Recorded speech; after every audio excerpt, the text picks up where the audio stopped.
Okay, hey, this is Ellie Barnes again, part two of a video, a prognostication video about the United States of America in 2025.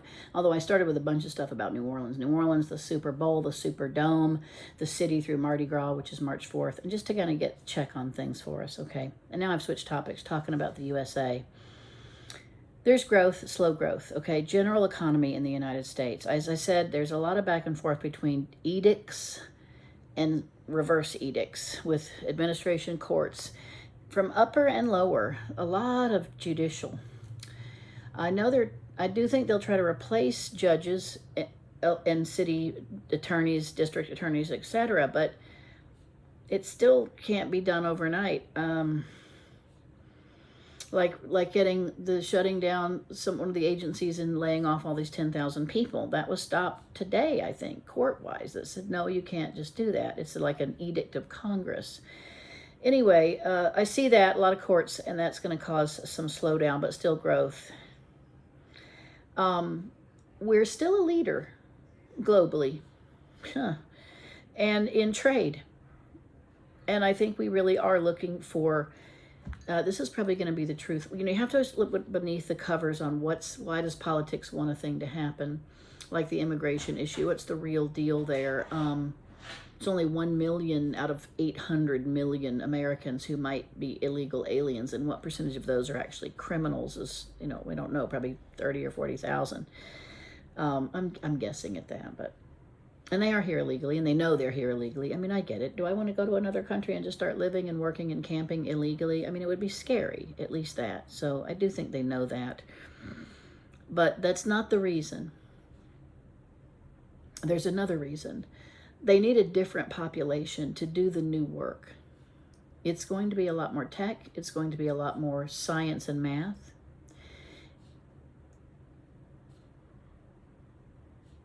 And it's going to modify groups of people that are coming to do it from different countries, intellectually and religiously, towards the West, which includes Catholicism.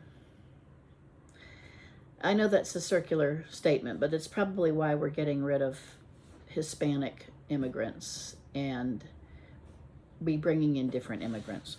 It's to change their minds in a new way, and to use their skills differently. So the labor force is going to change a lot in 2025. The scope of it is going to change quite a bit in 2025, and what their skills are. And the immigration statuses are going to change a lot in 2025. Money-wise, it's a pretty costly program for really small numbers of people, but it happens all year.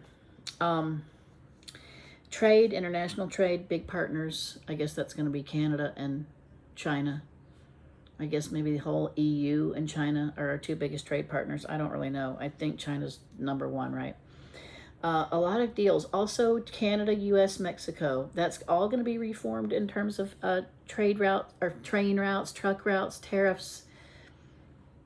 That's going to really actually be opened up better. It's in the benefit of all three countries to do that and then form a bloc. And then we become a trade bloc. Okay, Canada, the US, and Mexico. That's in the works.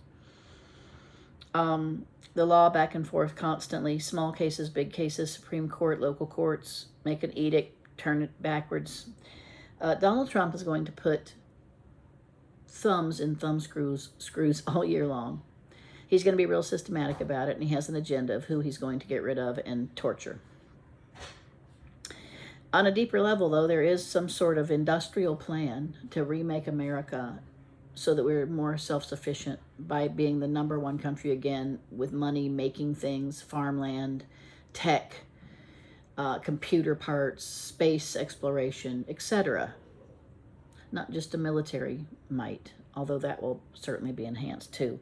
So I'm going to actually say that I think the finances of the country are okay, although a lot of people will lose their jobs and people will have to retrain, and the whole world will be shuffled around before it gets to this new level.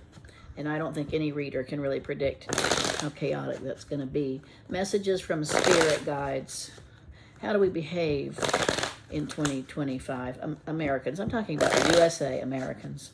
What's the message from spirit to us about how we how we need to function.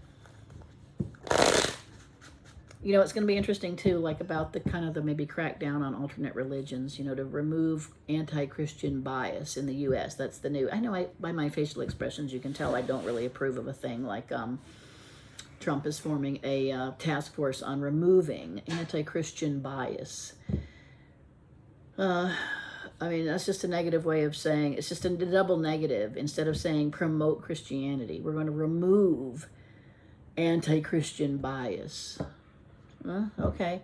I think the courts are going to stump that a lot too. You know, all the religions have a lot of legal credit at this point, I think, or credence, including Wicca. You know, including Wicca. And I was talking about this with some of my friends in the car the other day. We were, like 4 of us going somewhere. And I said, I'm gonna do whatever I need to for religion. I said, but I'm going to keep reading and giving messages from spirits and be a conduit for God to the people, goddess to the people, forever. And I don't care what we call it. And I said, everyone still wants to get a reading. And it doesn't matter where I say it comes from. It's the same source. So I don't feel worried about that. I'm worried about it. No. I don't want to be persecuted. God forsakes. Happened before. I don't like it. Too damn hot. The ones I hate really too are the being tied up and thrown off the bridge where you drown tied to the crab. And the water's on fire with oil and you have to drop through that first. Oh, I hate that death. Ugh. Oh, wow. Wow, this is just straight up coming to Jesus. It really is. What a beautiful message. I'm going to end on this from Spirit. I had one more thing, but this is just too good. King of Wands. I'm going to show you all these cards. King of Wands. He's got a little bit of a worried look on his face, doesn't he? He's got a big wand. He's holding it at the top, not the bottom. Not near the balls, near the head. I think that's an interesting card in the sense that he's not using his full force. He's being very charming, observant, going with the flow, watching the etiquette, being funny, sitting maybe even slightly, which is not usual for King of Wands, sitting on the sidelines a bit. This is your messages from Spirit to this group, okay? Be active, be engaged, be fully present, and be energetic, but hold it in reserve until you actually need to use it. The Devil. I got so many things to say about that card.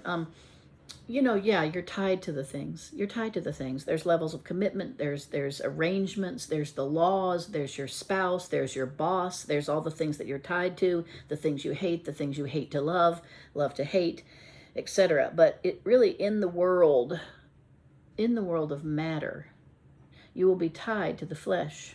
There's no way around it. You will be hungry. You will have to go to the bathroom. You will need to buy groceries. You will need to get toilet paper. Yes, you will, in some way.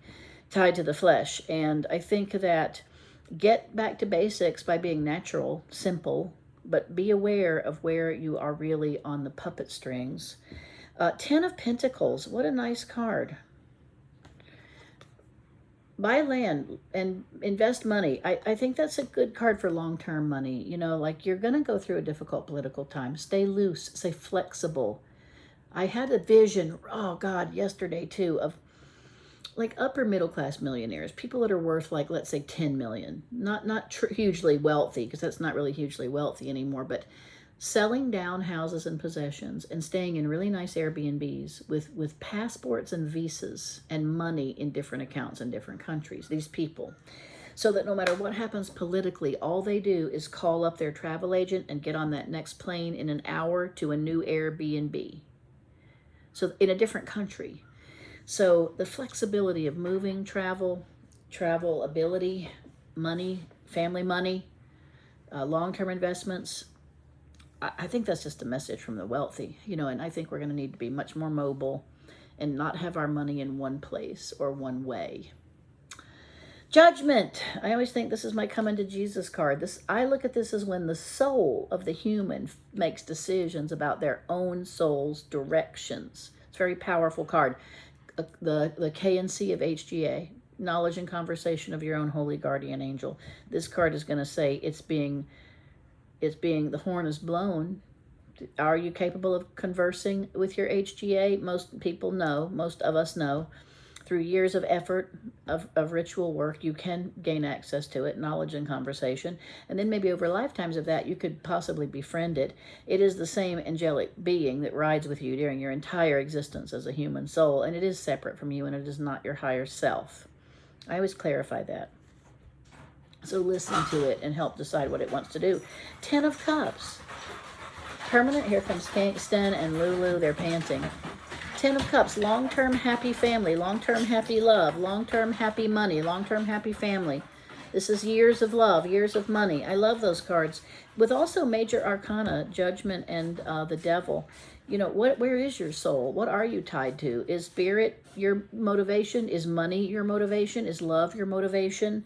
The King of Wands says, I don't know all of it, but I am going to be ready and energetic and creative and traveling and maybe a little horny and see what's going on and where I can jump and skip and move and be fluidly, flexibly to preserve my wealth and my health and my happiness, to not get trapped in any kind of regimes or molded by the media, but I will be able to jump into everything my soul needs to know and do in plenty of time.